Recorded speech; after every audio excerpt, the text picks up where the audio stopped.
Hello everyone, আশা করি আপনারা সবাই খুব ভালো আছেন, সুস্থ আছেন। আজ নতুন একটা দিনে আমার নতুন আরও একটা ব্লগে আপনাদের সবাইকে অনেক অনেক স্বাগত জানালাম।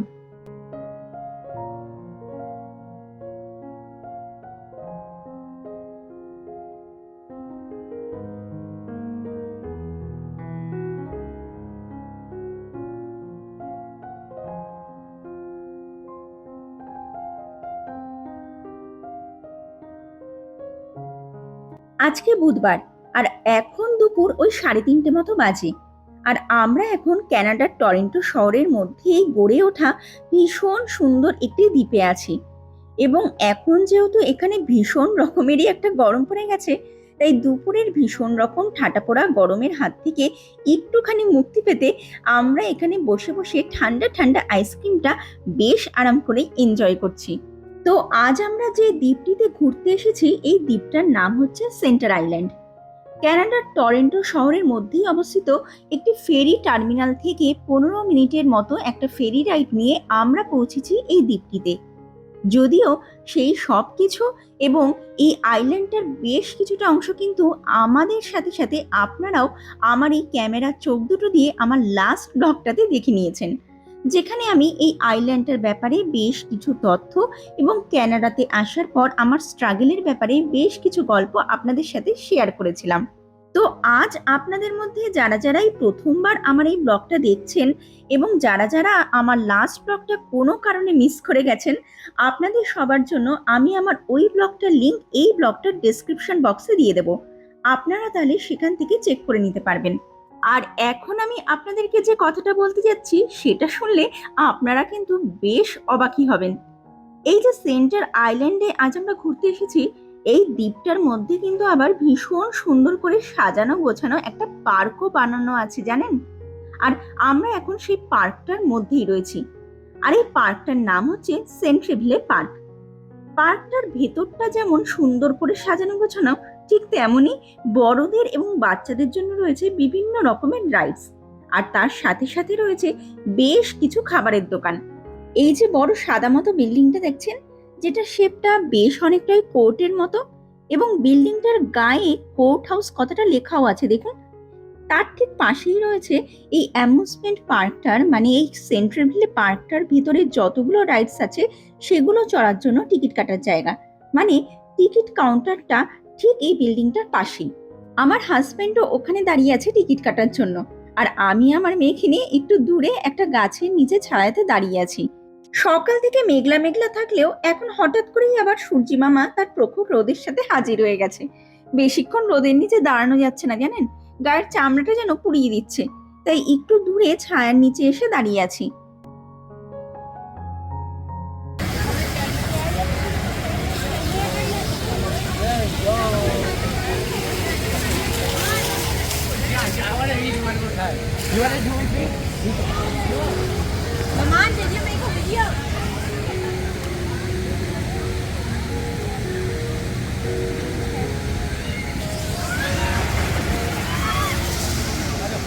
এই যে একটু আগেই আমরা এই রাইডটা চড়ে নামলাম। রাইডটাতে ওঠার সময় এবং তার পরের কয়েক মুহূর্ত পর্যন্ত আমি আর আমার মেয়ে বেশ একটু ভয় ভয়ই পাচ্ছিলাম, কিন্তু তারপর বেশ মজাই লাগলো, জানেন তো।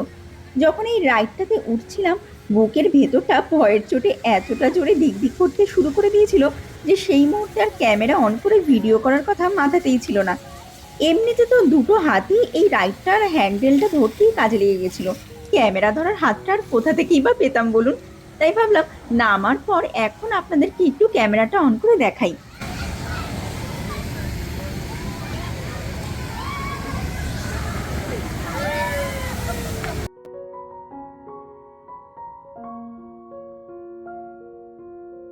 এই দেখুন, এখানে এই বড় লেকটাতে আবার সাদা সাদা হংসরাজের পিঠে চড়ে ঘুরে বেড়ানোরও বেশ সুন্দর একটা ব্যবস্থা করা আছে।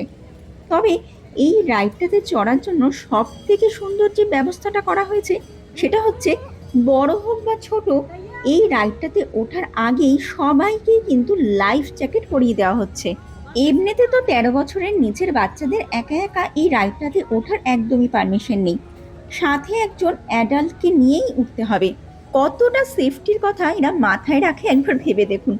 মানে আনন্দ করতে গিয়ে যাতে কেউ কোনোভাবে বিপদে না পড়ে সেই ব্যাপারটারও এরা বিশেষ খেয়াল রাখে। ও, দূরে আরো এক ধরনের রাইড এই লেকটাতে দেখা যাচ্ছে। দাঁড়ান, জুম করি ভালো করে, তাহলে আপনারা ঠিকমতো দেখতে পাবেন। এই যে দেখতে পাচ্ছেন এখন, এই রাইডটাকে কিন্তু আমরা লাস্ট যে বছর এসেছিলাম সেই বছর দেখতে পাইনি। মনে হয় এই রাইডটাকে নতুন আনা হয়েছে। ও, আপনাদেরকে তো বলাই হয়নি, এইবার নিয়ে এই সেন্টার আইল্যান্ডে আমাদের কিন্তু দ্বিতীয়বার আসা। 2022 সালে প্রথম এসেছিলাম এই সেন্টার আইল্যান্ডে। তারপর এই জায়গাটার সাথে এতটাই ভালোবাসার সম্পর্কে জড়িয়ে পড়েছিলাম যে গত বছরও গরমের সময়টাতে এক দুবার চেষ্টা করেছিলাম এখানে আসার জন্য, কিন্তু কিছু না কিছু সমস্যা প্রত্যেকবারই সামনে এসে যাওয়াতে গত বছর আর এখানে ঘুরতে আসতে পারিনি। তবে শুধু আমরাই নয় জানেন, এই টরন্টো শহরের আশেপাশে যারাই থাকে তাদের মধ্যে 80% মানুষই কিন্তু এই জায়গাটার প্রেমে পড়ে প্রত্যেক বছরই গরমের সময়টাতে একবার হলেও এই সেন্টার আইল্যান্ডে ঘুরতে আসেন। ছোট থেকে বড় সবারই খুব পছন্দের এবং প্রিয় একটা জায়গা হচ্ছে এই সেন্টার আইল্যান্ড। নানা রকমের খাবার, নানা রকমের রাইডস, যা ছোট থেকে বড় সবারই ভীষণ পছন্দের।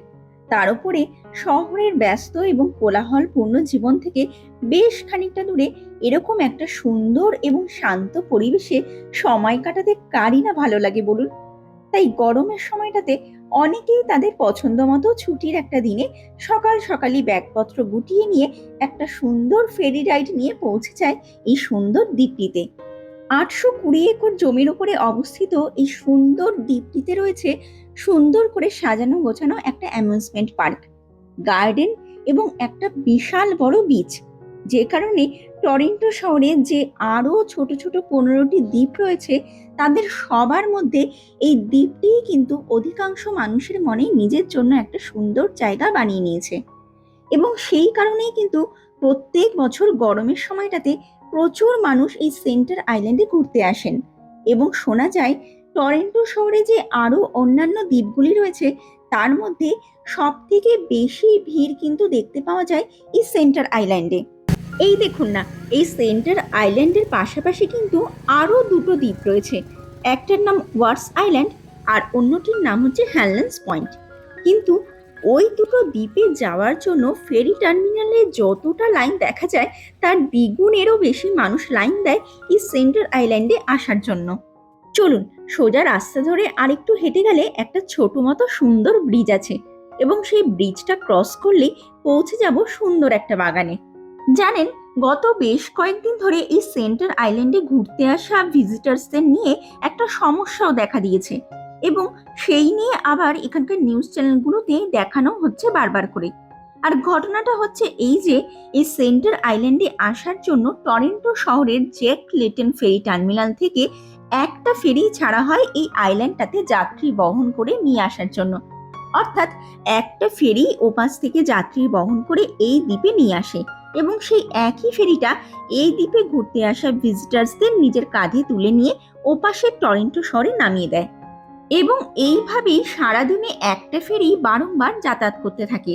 কিন্তু গত বেশ কয়েক সপ্তাহ ধরে উইকেন্ডগুলোতে এই সেন্টার আইল্যান্ডে আসার জন্য দেখা যাচ্ছে নাকি প্রচন্ড রকম ভিড়, এবং তার ফলে একটা ফেরি সার্ভিস দিয়ে সেই ভিড়কে কন্ট্রোল করা যাচ্ছে না। গত কয়েক সপ্তাহ ধরে প্রত্যেক শনি ও রবিবার করে ফেরি রাইডের টিকিট কাউন্টারের সামনে দেখা যাচ্ছে বিশাল বড় একটা লাইন। এবং এই বছর সেন্টার আইল্যান্ডে ঘুরতে আসার জন্য এতটা পরিমাণ মানুষের ভিড় দেখার পর এবং এতক্ষণ ধরে যাতে মানুষকে লাইন দিয়ে দাঁড়িয়ে থাকতে না হয় সেই জন্য সরকার থেকে সিদ্ধান্ত নেওয়া হয়েছে যে নেক্সট ইয়ার বা তার পরের বছরের মধ্যে, অর্থাৎ 2025-26-এর গরমকাল শুরু হওয়ার আগেই ফেরি টার্মিনালে আরও একটা বা দুটো ফেরি সার্ভিস বাড়ানো হবে। সো হোপফুলি এই বছর মানুষজন এই আইল্যান্ডে আসার জন্য লাইনে দাঁড়িয়ে যতটা পরিমাণ কষ্ট করছে, নেক্সট ইয়ার বা 2026 থেকে হয়তো আর মানুষজনকে বিশাল বড় একটা লাইনে দাঁড়িয়ে বা বেশ কিছুক্ষণ সময় ধরে লাইনে দাঁড়িয়ে দাঁড়িয়ে অতটাও আর কষ্ট করতে হবে না। আর এতক্ষণে হয়তো আপনারা আমার ভিডিওটা দেখে বুঝতেই পেরে গেছেন যে ছোট মতো সুন্দর একটা ব্রিজ ক্রস করে আমরা এখন চলে এসেছি এই সেন্টার আইল্যান্ডের মধ্যে থাকা ভীষণ সুন্দর একটা বাগানে, যেখানে রয়েছে বিভিন্ন রঙের এবং বিভিন্ন রকমের হাজার হাজার ফুলের সমাহার। কানাডার প্রকৃতি না সত্যিই আমাকে খুব অবাক করে জানেন। কি একটা অদ্ভুত ব্যাপার দেখুন। কিছুদিন আগেও মানে ধরুন ওই এপ্রিল মাসেও এখানকার গাছগুলোতে এরকম সুন্দর সুন্দর ফুল দেখতে পাওয়া তো অনেক দূরের কথা। গাছগুলোতে একটা পাতাও ছিল না। সমস্ত গাছগুলো পুরো এক একটা কঙ্কালের মতো চেহারা নিয়ে দাঁড়িয়েছিল। প্রকৃতির এই উজ্জ্বল রঙিন আনন্দময় চেহারাটা যেন বেশ কিছু মাসের জন্য কোথাও একটা উধাও হয়ে গেছিল। তখন কানাডার এই প্রকৃতির দুটোই রং ছিল। একটা হচ্ছে বরফের সাদা রং, আর দ্বিতীয়টা হচ্ছে ওই সাদা বরফের মাঝে মাঝে কঙ্কালের মতো দাঁড়িয়ে থাকা শুকনো শুকনো গাছগুলোর কালো রঙের ডালপালা। আজ বেশ কিছু মাস পরে চারপাশে এত রঙিন, এত বর্ণময় একটা পরিবেশ দেখতে পেয়ে মনের সাথে সাথে চোখ দুটোও যেন বেশ শান্তি পেল। কি সুন্দর করে সাজানো দেখুন এই পুরো বাগানটা। যেদিকেই তাকাচ্ছি সেই দিকে তাকালেই যেন চোখ দুটো পুরো জুড়িয়ে যাচ্ছে। তবে আমরা যাতে গরমের সময়টাতে এরকম সুন্দর সুন্দর জিনিস দেখতে পাই, সেগুলোকে মন প্রাণ দিয়ে ভালো মতো উপভোগ করতে পারি, তার জন্য কিন্তু এখানকার সরকারও প্রচুর চেষ্টা করে এবং প্রচুর খরচাও করে থাকে জানেন। বসন্তের শুরুর দিক থেকেই কানাডার বিভিন্ন জায়গার বিভিন্ন পার্কগুলোতে লাগানো হয় নতুন নতুন অনেক রকমের গাছ এবং ফুল গাছ। এবং সেই নতুন এবং পুরনো সমস্ত গাছগুলোকে ঠিকঠাক মতো জল এবং সার দিয়ে এবং কেটে ছেটে সুন্দরভাবে শেপ করে রাখার জন্য রাখা থাকে বেশ কয়েকজন লেবার, যারা প্রতিদিন কানাডার পার্কগুলোর এই বাগানগুলোকে সুন্দর করে রাখার জন্য তাদের পরিশ্রম এবং বেশ কিছুটা সময় ব্যয় করে থাকেন। এবং সেই সমস্ত কাজ করার জন্য অর্থাৎ সেই লেবার কস্টটা কিন্তু পুরোটাই সরকার থেকে পে করা হয় জানেন। অর্থাৎ বুঝতেই পারছেন, এই পুরো কানাডাকে এবং এখানকার প্রকৃতিকে সুন্দর করে সাজিয়ে গুছিয়ে রাখার পেছনে এখানকার সরকারের অবদান কিন্তু বেশ অনেকটাই রয়েছে। সত্যি দেখুন, এত বড় জায়গাটা কি সুন্দর করে সাজানো গোছানো রয়েছে। আর সব থেকে অবাক করার মতো ব্যাপারটা হচ্ছে এটা, যে আজ যে গাছগুলোকে আমরা সবুজ পাতায় মোড়া দেখছি, সেগুলোই কিন্তু এপ্রিল মে মাসের দিকে মরার মতো দাঁড়িয়েছিল। অদ্ভুত রকম ভাবে দেখুন, এরকম মাত্র 2.5-3 মাসের মধ্যেই সব কটা গাছ ফুল ফল আর সবুজ পাতা দিয়ে মুড়ে গেছে। 2 মাস আগেও যে গাছগুলোকে বাইরে থেকে দেখে মনে হচ্ছিল যে গাছগুলো প্রায় মৃত্যু শয্যায় পৌঁছে গেছে, দেখে সন্দেহ হতো যে আদৌ এই গাছগুলো বাঁচবে কিনা। আর আজ চারপাশের এই গাছগুলোর মধ্যে দেখুন কতটা আমূল পরিবর্তন ঘটে গেছে। প্রত্যেকটা গাছ যেন নতুন ভাবে তার প্রাণ ফিরে পেয়েছে, নতুন রূপে সেজে উঠেছে। সত্যি এই সব কিছু ভাবলেও যেন বেশ খানিকটাই অবাক লাগে জানেন। আর এই দিকটাতে দেখুন, এখানে আবার বাচ্চাদের এবং বড়দের স্নানের জন্য ছোট মতো একটা সুইমিং পুল বানিয়ে রাখা হয়েছে। যদিও শুধু এই দিকে নেই, দুই দিকে দুটো, অর্থাৎ ডান দিকে এবং বাঁ দিকে দুই দিকে দুটো সুইমিং পুল মতো বানানো রয়েছে। গরমের সময়টাতে এখানকার বাচ্চাদের কাছে জলে ভেজা জল নিয়ে খেলা করা এটা হচ্ছে একটা মজার অ্যাক্টিভিটি। সেই সব কিছু মাথায় রেখেই বোধহয় বাগানের মাঝখানে এরকম করে দুটো সুইমিং পুল বানিয়ে রাখা হয়েছে। এই যে দেখুন, ওপাশে একটা সুইমিং পুল আপনাদেরকে দেখালাম, আবার এই দিকেও আরো একটা রয়েছে। আর দুটো সুইমিং পুলের মাঝে আবার 3টে করে ফাউন্টেনও রয়েছে। বেশ সুন্দর দেখতে লাগছে কিন্তু বলুন। বাচ্চারা এনজয় করছে খুব। আর আছে ওই সাইডে একটা,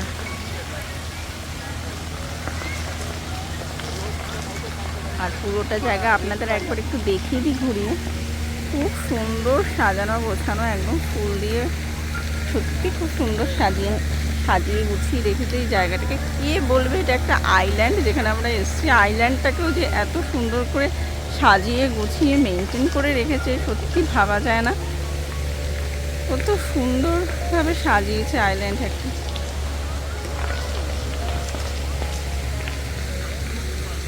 তো এখন আমরা যেদিকে যাচ্ছি ওইটাও একটা বিচের দিকেই যাচ্ছি। চলুন, সামনেই আরেকটু গেলেই ওই বিচটা পড়বে। ওখানেও অনেক মানুষ স্নান করে, টাওয়াল নিয়ে আসে, বাড়ি থেকে জামা কাপড় নিয়ে আসে, স্নান করে। তো চলুন সামনে যাই, সামনে গেলে আপনাদেরকে দেখাতে পারবো। আরেকটু এগুলোই দেখ ওই বিচটা। তো আমরা মোটামুটি বিচের সামনেটাতে চলে এসেছি। আর বিচে যাওয়ার আগে এখানে বেশ কিছু খাবার দোকানও রয়েছে। অনেক কিছুই রয়েছে। একটা দোকানের নাম তো রেখেছে বিচ হাউস, এটা পিজার দোকান বোধহয়, লেখাই রয়েছে পিজা। একটা আইসক্রিমের পার্লার মতো আছে, ছোট একটা দোকান মতো।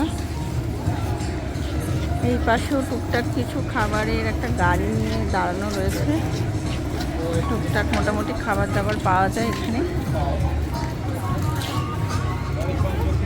আর এখানে ছাতা টানি আপনি যদি চান খাবার কিনে, এগুলোকে প্যাটিও বলা হয় এখানে, তো এখানে বসে আপনি খেতে পারেন।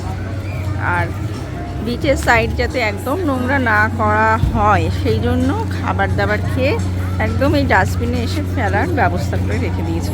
এখানে যে কোনো জায়গায় আপনি যান না কেন এই ডাস্টবিনগুলো রাখা থাকে। খাবার দাবার খেয়ে বা যে কোনো রকমের নোংরা ফেলার হলে আপনি এই ডাস্টবিনগুলো ইউজ করবেন, মানে এটা এখানে নিয়ম, এবং প্রত্যেকটা নাগরিক এই নিয়ম রীতিমতো পালন করেই চলে এখানকার। তো এই জন্য রাস্তাঘাট এতটাই পরিষ্কার থাকে।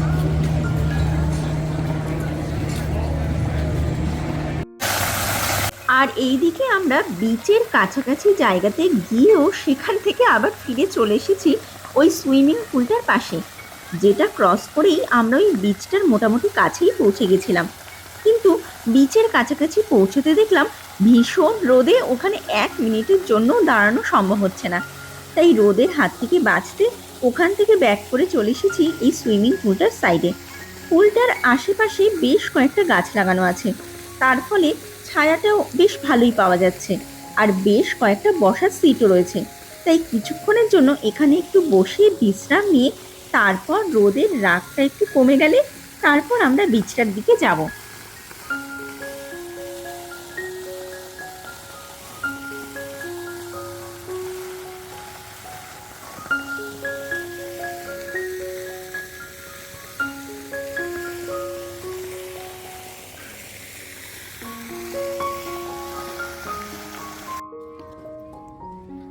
পনেরো 20 মিনিট মতো সুইমিং পুলটার পাশে বসে থাকার পর দেখলাম রোদটা বেশ অনেকটাই ঢেকে গেল মেঘের আড়ালে। এখন আকাশে যতটা না সূর্যি মামার দখল আছে তার থেকে বেশি দখল কিন্তু মেঘ মামারই রয়েছে। আর আমরাও তাই মেঘ মামার উপরেই বেশ কিছুটা ভরসা করে চলে এসেছি বিচটার কাছে। ভাবলাম এটাই সঠিক সময় বিচটার কাছে গিয়ে ঘুরে আসার। মেঘ মামার দখল যতক্ষণ পর্যন্ত আকাশে রয়েছে আমাদের শরীরে সানবার্ন হওয়ার বা ট্যান পড়ার চান্সটাও একটু হলেও কিন্তু কম রয়েছে।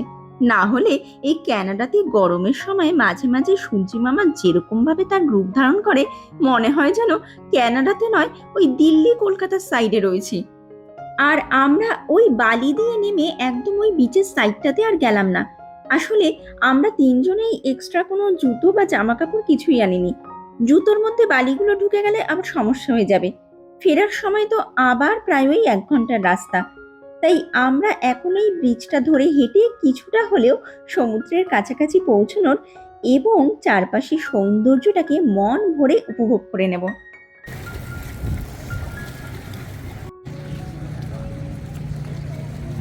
তো এই বিচটার ওপর দিয়ে একটা ব্রিজ মতো করা রয়েছে, দেখতেই পাচ্ছেন। আমরা এখন এই ব্রিজটার ওপর দিয়ে হেঁটে হেঁটে যাচ্ছি। তো বেশ সুন্দরই লাগে এই জায়গাটায় আসলে।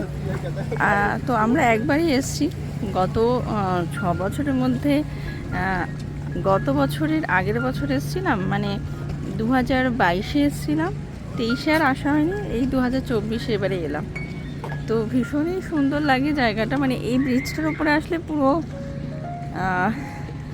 লেকটা দেখা যায়, এত সুন্দর লাগে, মানে চারিদিকটা ভীষণ সুন্দর লাগে দেখতে।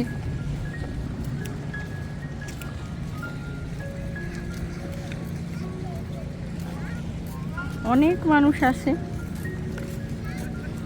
সন্ধ্যের সময় সানসেট যখন হয় সেই সময়টা আরও বেশি ভালো লাগে, সানসেটের টাইমে। তো আমরা তো এখন চলে এসেছি অনেকটা আগেই, সানসেট হতে দেরি আছে। তো দেখা যাক, এক তো রোদ, জানি না কতক্ষণ এখানে স্টে করতে পারবো।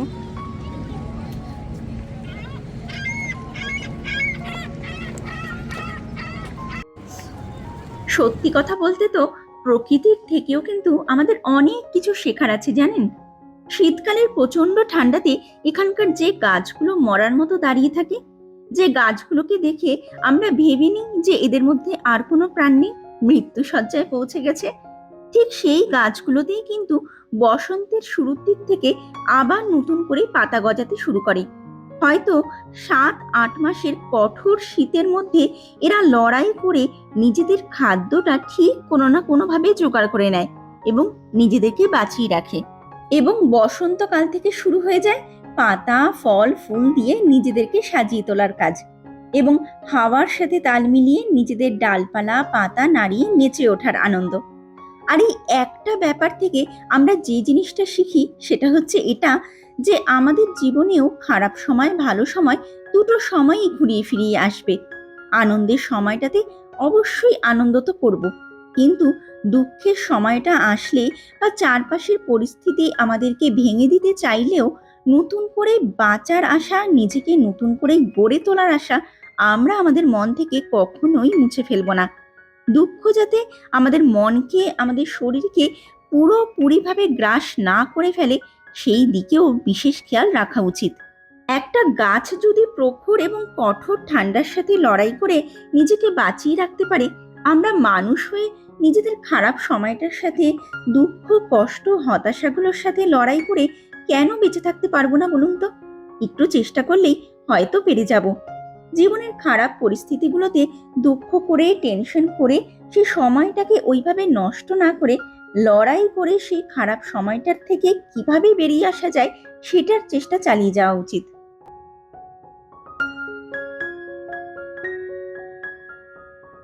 এখন ঘড়িতে বাজে রাত 8টা মতো, আর সেন্টার আইল্যান্ডে আজকের জন্য আমাদের ঘোরাঘুরি এখানেই শেষ। এখন আবার একটা ফেরি রাইড নিয়ে পৌঁছাবো টরন্টোর জনবহুল এবং কোলাহলপূর্ণ একটি এলাকা ডাউনটাউনে। সেখান থেকে একটা স্ট্রিট কার এবং দুটো ট্রেন যাত্রার পর পৌঁছবো আমাদের হোম সুইট হোমে। এই যে আমাদের হংসরাজ লেকের ধারে পৌঁছে গেছে, আমাদের সবাইকে ওনার পিঠে বসিয়ে নিয়ে এই লেকটা পার করিয়ে দিয়ে অন্য একটা পাড়ে পৌঁছে দিয়ে আসবে বলে। তো যাই হোক, চলুন আমি আমার ব্লগটাকে তাহলে এখানেই শেষ করছি। আমার সাথে আজকে এই সেন্টার আইল্যান্ড এবং সেন্ট্রাল ভিলে পার্কে ঘুরে আপনাদের সবার কেমন লাগলো সেটা কিন্তু আমাকে একটা কমেন্ট করে অবশ্যই জানাবেন। ব্লগটা যদি ভালো লেগে থাকে তাহলে একটা লাইক করে দেবেন, শেয়ার করবেন এবং চ্যানেলটাকে সাবস্ক্রাইব করে আমার পাশে থাকার ছোট্ট একটা অনুরোধ করে রাখলাম। তাহলে চলুন আজকের এই ব্লগটাকে এখানেই শেষ করা যাক। দেখা হবে খুব তাড়াতাড়ি নতুন একটা ব্লগে। ততক্ষণ পর্যন্ত আপনারা সবাই খুব খুব ভালো থাকবেন, সুস্থ থাকবেন। Keep smiling and keep making lots of wonderful memories. Bye bye.